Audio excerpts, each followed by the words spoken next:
យើងសូមអរគុណដល់ព្រះអាឡោះព្រះជាម្ចាស់ដ៏អស្ចារ្យចំពោះអ្វីដែលបានកសាងនៅក្នុងភូមិរបស់យើងបើរឿងរបស់កូនលោកបីធ្លាយទៅក្រៅគេឈ្មោះសាលានឹងត្រូវខូចខាតហើយស្រួលមិនស្រួលអាចនឹងត្រូវបិទទ្វារគ្រូឲ្យប្អូនមកប្រតិចាំងជួយដល់ប្អូនតែប្អូនត្រូវប្រាប់ការពិតដល់គ្រូត្រូវតែអញ្ចឹងជាកូនប្រុសត្រូវតែរឹងមាំ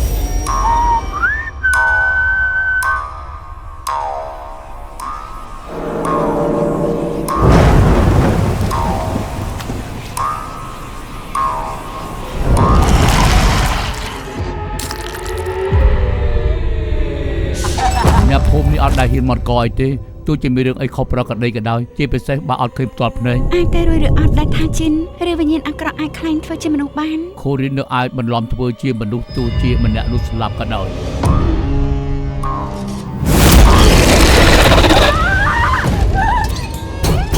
ខ្ញុំគ្រាន់តែចង់ឲ្យកូនរៀនដោយស្ងប់សុខ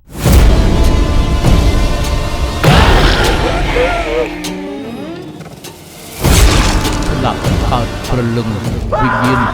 នាំឲ្យទៅពីជួបគ្នាក្នុងរាងកាយតែមួយហើយនឹងហ៊ានឆ្លើយទៀតអត់អាចក្រៃសម្រាប់កើតព្រលឹងវិញ្ញាណនាំឲ្យទៅពីជួបគ្នាក្នុងរាងកាយតែមួយលោកទៅម៉ាក់កូនសុំទោសបើកូនមិនបានធ្វើជាគុណល្អរបស់ម៉ាក់